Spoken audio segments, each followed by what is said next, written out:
Selamat datang di kisah tentang harga sebuah arogansi.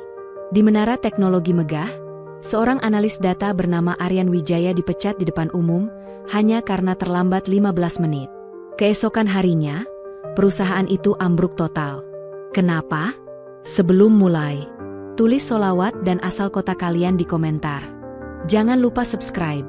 Semoga Allah limpahkan rezeki dan kebahagiaan untuk kalian semua. Amin.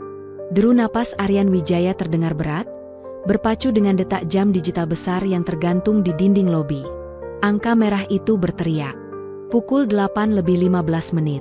Terlambat 15 menit. Lantai marmer mengkilap di lobi PT Visi Teknika Utama, sebuah perusahaan teknologi raksasa, terasa dingin dan hening. Kontras sekali dengan hiruk pikuk panas yang baru saja ia tinggalkan. Aryan meremas tas laptopnya. Kemeja birunya sedikit kusut di bagian lengan. Ia bukan pemalas. 7 tahun bekerja, ia selalu menjadi yang pertama datang dan yang terakhir pulang di divisi analisis data. Rekan-rekannya tahu betul, Aryan adalah otak di balik banyak solusi data kompleks perusahaan. Namun, pagi ini semesta punya rencana lain. Tepat 3 blok dari kantor, sebuah insiden terjadi. Seorang ibu pedagang sayur terserempet motor. Gerobaknya terbalik. Jalanan macet. Melihat ibu itu panik di antara tumpukan sawi dan cabai, Aryan dihadapkan pada 2 pilihan. Tepat waktu atau nurani. Ia memilih yang kedua. Wajah Aryan yang biasanya tenang, kini dihiasi bulir keringat dingin. Ia tahu betul konsekuensi dari keterlambatan di perusahaan yang dipimpin oleh disiplin besi. Di kejauhan, langkah kaki yang tegap membelah keheningan lobi. Sosok itu berdiri di hadapannya. Rian Pratama, manajer departemen pemasaran, dengan setelan jas mahal yang tampak sempurna dan rambut klimis yang tersisir rapi. Matanya menatap Aryan setajam elang. Beberapa karyawan yang baru tiba segera menyingkir, berpura-pura sibuk dengan ponsel mereka. Ini bukan sekadar teguran. Ini adalah pertunjukan. Jam berapa ini, Aryan? Suara Rian pelan, namun nadanya dingin, memotong udara seperti pisau. Aryan menegakkan tubuh. Ia membuka mulut untuk menjelaskan. Maaf, Pak. Tadi di jalan ada kejadian. Saya tidak butuh alasanmu, potong Rian cepat, melambaikan tangan dengan gestur meremehkan. Ini perusahaan teknologi, Aryan. Disiplin adalah denyut nadi kita. Dan denyut nadimu pagi ini berbau seperti keterlambatan. Beberapa orang di sekitar menahan tawa, yang lain menunduk, merasa ikut terhina. Aryan hanya diam. Ia tahu, Rian tidak mencari kebenaran. Rian sedang mencari panggung. Rian melangkah lebih dekat, memastikan setiap kata terdengar. Perusahaan ini membayar orang untuk kontribusi, bukan untuk datang sesuka hati. Satu orang tidak disiplin bisa menjadi racun bagi seluruh tim. Dan saya tidak akan membiarkan racun itu menyebar. Rian menatap Aryan dari atas ke bawah. Mungkin tempat ini tidak cocok untukmu, katanya, suaranya dibuat berwibawa. Anggap saja hari ini adalah hari terakhirmu di sini. Lalu, kata-kata yang menggema di seluruh lobi itu keluar. Kamu dipecat. Keheningan melanda. Memecat seseorang di depan umum, karena terlambat 15 menit. Itu terasa seperti kekejaman yang berlebihan. Semua mata tertuju pada Aryan, menanti pembelaan, permohonan, atau ledakan marah. Tidak ada satupun yang terjadi. Aryan hanya menatap Rian dengan sorot mata yang sulit diartikan. Tenang. Ia kemudian mengangguk perlahan. Sebuah anggukan yang terasa lebih berat daripada segala kata-kata. Baik, Pak, jawabnya singkat dan jelas. Tanpa drama, tanpa argumen. Reaksi tak terduga itu justru membuat Rian sempat kehilangan keseimbangan.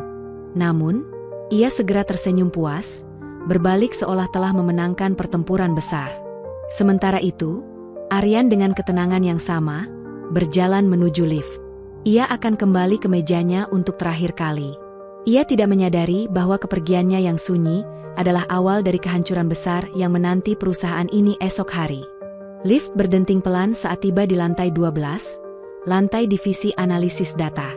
Pintu terbuka, memperlihatkan suasana kantor yang ramai, namun kali ini terasa asing bagi Aryan. Langkah kakinya terasa ringan, seolah beban yang tak terlihat telah terangkat dari pundaknya. Ia berjalan melewati deretan kubikel, mengabaikan bisik-bisik dan tatapan iba dari rekan-rekannya. Mejanya berada di sudut, sedikit terpencil. Di sana, hanya ada beberapa barang pribadi yang menghiasinya. Sebuah mug dengan gambar gunung yang pudar, bingkai foto digital kecil berisi senyum hangat istri dan anaknya, serta tumpukan buku catatan tebal. Buku-buku itu berisi coretan algoritma rumit, diagram data, dan hipotesis pasar, saksi bisu dari malam-malam panjang yang ia habiskan di kantor, jauh melampaui jam kerja formal. Ia tidak hanya bekerja, ia mencari sesuatu.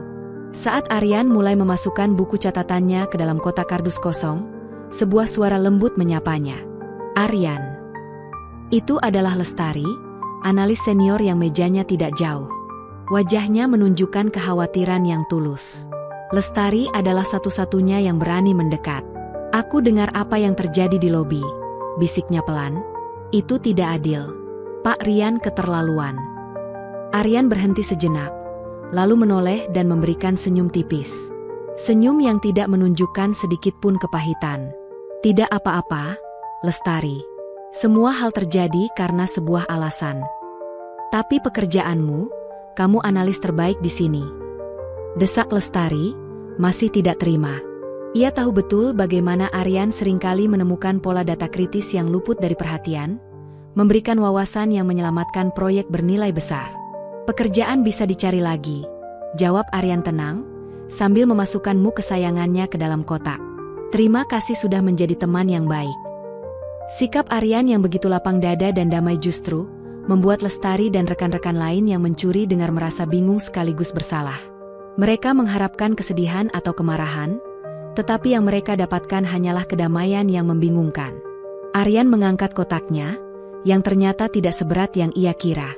Ia menatap sekeliling kantor untuk terakhir kalinya, mengangguk kecil pada Lestari, lalu berjalan menuju pintu keluar. Kepergiannya sepi, namun di dalamnya terkandung gema yang akan menghancurkan segalanya. Dari dalam ruangannya yang berdinding kaca, Rian Pratama mengawasi setiap gerak-gerik Aryan. Ia menyilangkan tangan di dada, senyum puas terukir di wajahnya. Ia merasa telah berhasil membersihkan benalu yang merusak citra. Bagi Rian, Aryan adalah simbol ketidakpatuhan, seorang rendahan yang tidak menghargai kesempatan.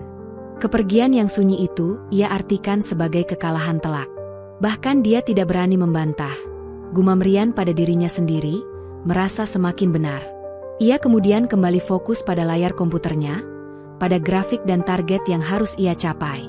Rian Pratama tidak tahu bahwa dengan menyingkirkan satu benalu kecil, ia baru saja mencabut akar dari pohon uang yang menopang seluruh PT Visi Teknika Utama.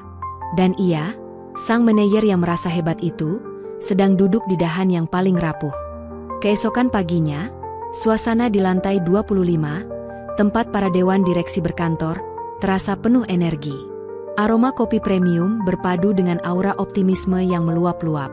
Di dalam ruang rapat utama, CEO Jatmiko Adhinata berdiri di ujung meja mahoni raksasa. Di belakangnya, jendela besar menyuguhkan pemandangan kota, seolah menjadi saksi kesuksesan yang akan diraih PT Visi Teknika Utama. "Bapak dan Ibu sekalian," Jatmiko memulai dengan suara mantap. "Hari ini adalah hari bersejarah. Proposal ekspansi kita, proyek Cakrawala baru, sudah di depan mata. Gedung baru, penetrasi pasar Asia Tenggara, rekrutmen talenta terbaik. Semua ini akan menjadi kenyataan." Para direktur mengangguk setuju. Wajah mereka berseri-seri. "Proyek ini adalah buah kerja keras setahun terakhir. Kita hanya butuh satu hal lagi," lanjut Jatmiko. "Lampu hijau resmi dari investor utama kita, Nusantara Investment Group, atau NIG." Nama itu disebut dengan nada penuh hormat. NIG bukan sekadar investor. Mereka adalah raksasa misterius yang memegang porsi saham signifikan, namun hampir tidak pernah ikut campur.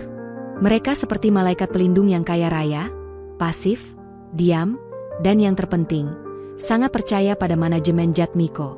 Sesuai jadwal, perwakilan mereka akan menghubungi kita siang ini untuk finalisasi, kata Jatmiko menenangkan.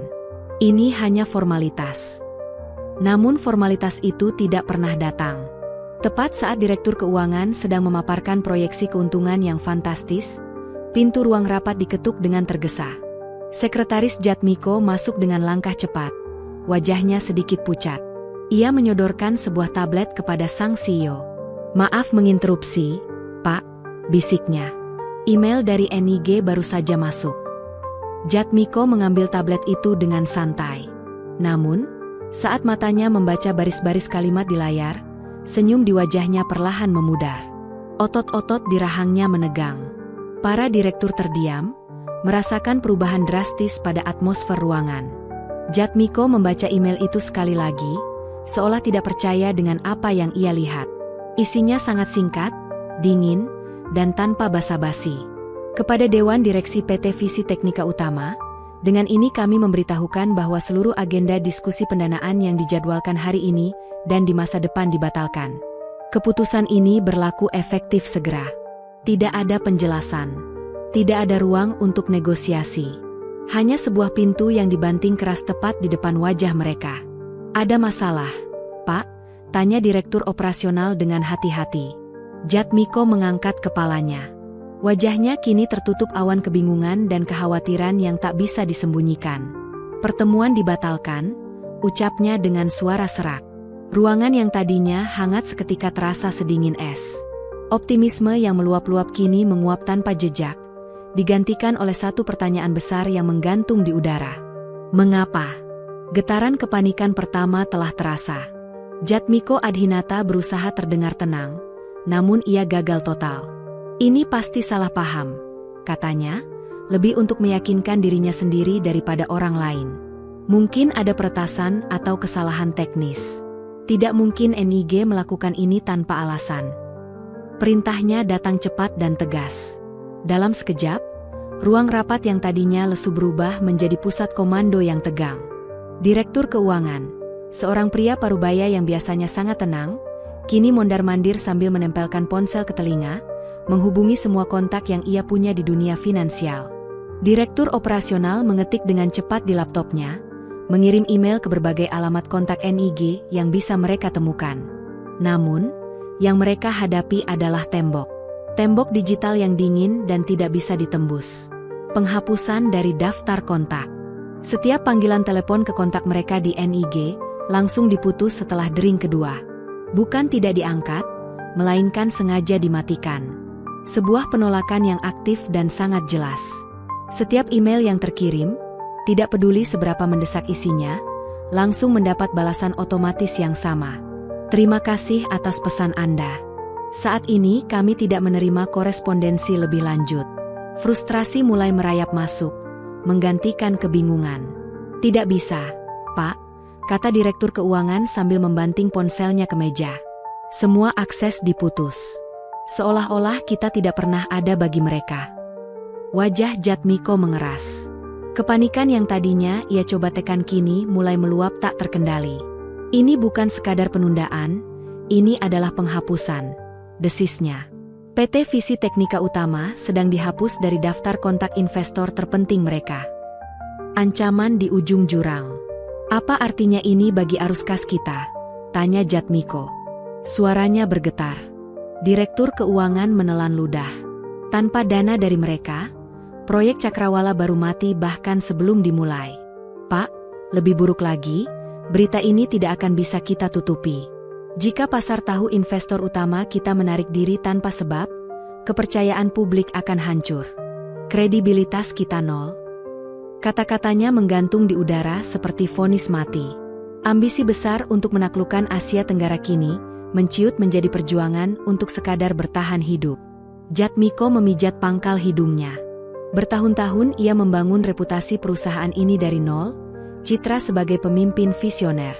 Kini semua terancam runtuh dalam hitungan jam.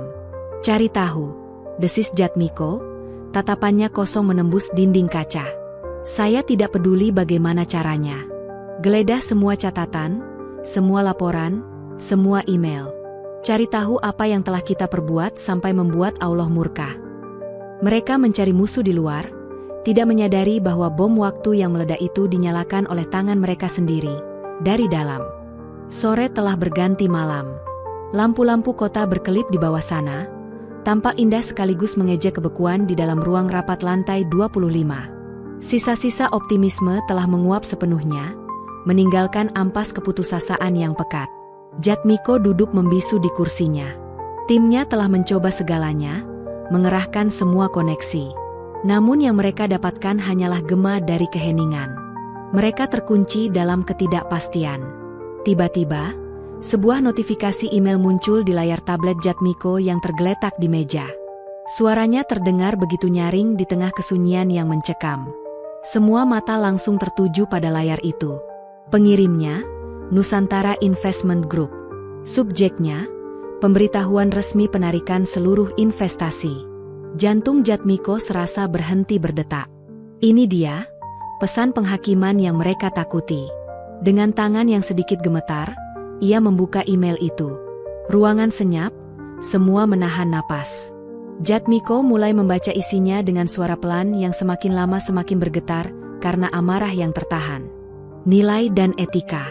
Merujuk pada korespondensi kami sebelumnya.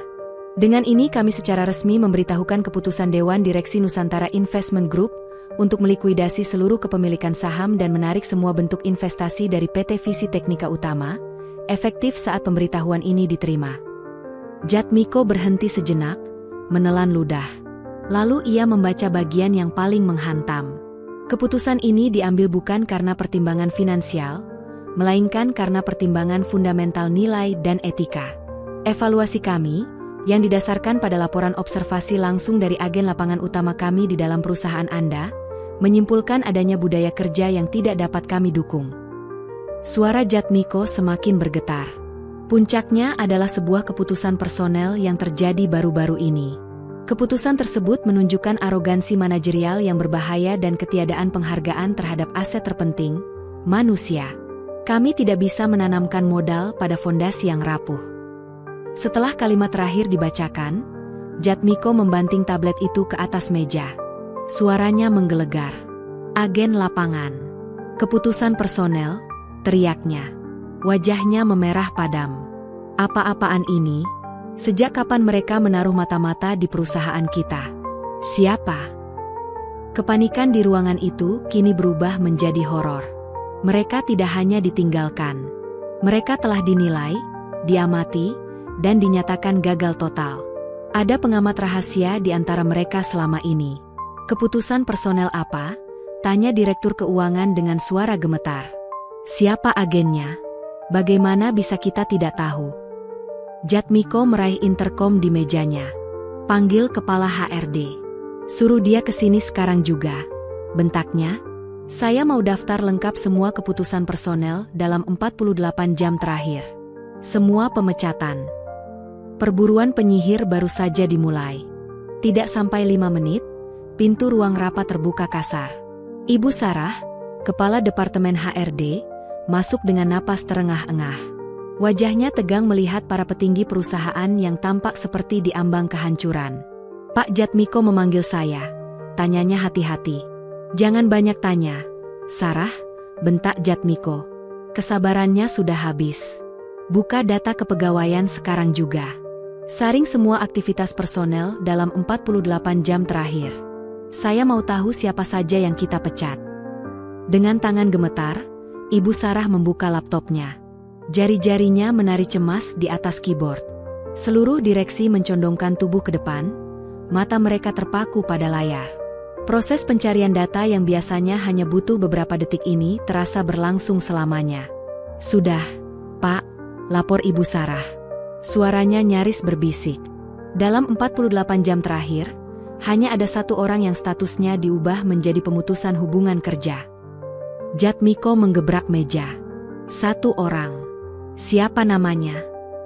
R. Jabatannya analis data junior dari departemennya Pak Rian. Hening sejenak. Lalu disusul oleh tawa getir dari direktur operasional. Analis junior, katanya sarkastis. Yang benar saja. Kau pikir raksasa seperti NIG akan mempertaruhkan triliunan rupiah hanya karena seorang analis data junior dipecat? Ini konyol. Cari lagi. Data saya sudah benar, Pak. Hanya satu nama itu, bela Ibu Sarah, ketakutan. Jatmiko memijat pelipisnya. Pikirannya buntu, rasanya tidak masuk akal. Namun, email dari NIG begitu spesifik menunjuk pada sebuah keputusan personel. Ia menatap Ibu Sarah dengan tajam. Saya tidak peduli jabatannya. Siapa nama lengkapnya? Ibu Sarah kembali menatap layarnya. Aryan Wijaya, Pak. Sang pewaris tunggal. Nama itu terdengar asing bagi sebagian besar orang di sana, tapi tidak bagi satu orang. Direktur keuangan yang sejak tadi menganalisis laporan tiba-tiba membeku. Wajahnya yang sudah pucat kini menjadi seputih kertas. Ia mengulang nama itu dengan suara bergetar. Wijaya. Tanpa menunggu perintah, ia merebut tablet dari tangan Jatmiko dan mulai mengetik dengan panik di mesin pencari. Keheningan di ruangan itu begitu pekat. Beberapa detik kemudian ia berhenti. Tangannya gemetar. Dengan gerakan lambat, ia memutar tablet itu menghadap Jatmiko. Di layar terpampang sebuah artikel dari majalah bisnis internasional terkemuka. Fotonya menampilkan seorang pria yang sama dengan yang ada di data HRD. Wajah Aryan. Namun kali ini ia mengenakan setelan jas mahal, berdiri di depan logo sebuah perusahaan raksasa. Judul artikel itu menghantam kesadaran mereka seperti palu godam. Aryan Wijaya. Otak misterius di balik Nusantara Investment Group. Sang pewaris tunggal yang dikenal dengan metode evaluasi menyamar turun ke lapangan. Tablet itu meluncur dari genggaman Jatmiko dan jatuh ke karpet tebal tanpa suara. Direktur operasional yang tadi tertawa kini ternganga, wajahnya menunjukkan horor yang tak terlukiskan. Di tengah keheningan yang mematikan itu, mereka semua akhirnya sadar. Mereka tidak sekadar memecat seorang analis data junior karena terlambat. Mereka baru saja menghina, mempermalukan di depan umum, dan menendang keluar pemilik dari uang yang selama ini menjadi napas kehidupan perusahaan mereka. Keheningan yang mematikan di ruang rapat pecah, bukan oleh teriakan, melainkan oleh suara Jatmiko yang dingin dan penuh racun. Kemarahannya yang tadi meledak-ledak kini telah mengkristal menjadi ketenangan yang membara. Matanya tertuju pada Ibu Sarah. Sarah, ucapnya pelan. Setiap suku katanya tajam. Panggil Rian Pratama. Suruh dia ke ruang rapat ini. Sekarang juga. Di lantai 12, Rian menerima panggilan itu dengan senyum penuh kemenangan. Panggilan ke lantai 25, ke ruang rapat Dewan Direksi. Ini pastilah yang ia tunggu-tunggu. Pak Jatmiko pasti mendengar tentang ketegasannya kemarin dan ingin memberinya pujian, atau bahkan promosi. Sambil merapikan dasi dan menyisir rambutnya dengan jemari, ia berjalan menuju lift dengan langkah angkuh, membayangkan tatapan kagum dari para petinggi. Saat ia melangkah masuk ke dalam ruang rapat, senyumnya langsung membeku. Tidak ada sambutan hangat. Yang ada hanyalah tatapan-tatapan dingin dari seluruh jajaran direksi yang duduk mengelilingi meja. Wajah mereka seperti hakim yang siap menjatuhkan vonis. Suasananya begitu dingin hingga Rian merasa bulu kuduknya berdiri. Ego yang dangkal. Jatmiko hanya menatapnya tanpa ekspresi.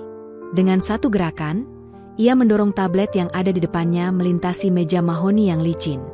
Benda itu berhenti tepat di hadapan Rian. "Kau kenal orang ini, Rian?" tanya Jatmiko. Suaranya datar. Rian menunduk untuk melihat layar. Wajah Aryan terpampang di sana. Rasa jijik langsung muncul kembali di wajahnya. "Tentu saja saya kenal, Pak," jawabnya dengan nada meremehkan, belum menyadari situasi. "Ini Aryan, karyawan malas yang saya pecat kemarin karena tidak disiplin." Jatmiko tersenyum. Senyum yang paling menakutkan yang pernah Rian lihat. Baca tulisan di bawah fotonya. Rian mengerutkan kening dan mulai membaca. Saat matanya mencerna kalimat, "Pewaris Tunggal Nusantara Investment Group," warna di wajahnya seketika hilang.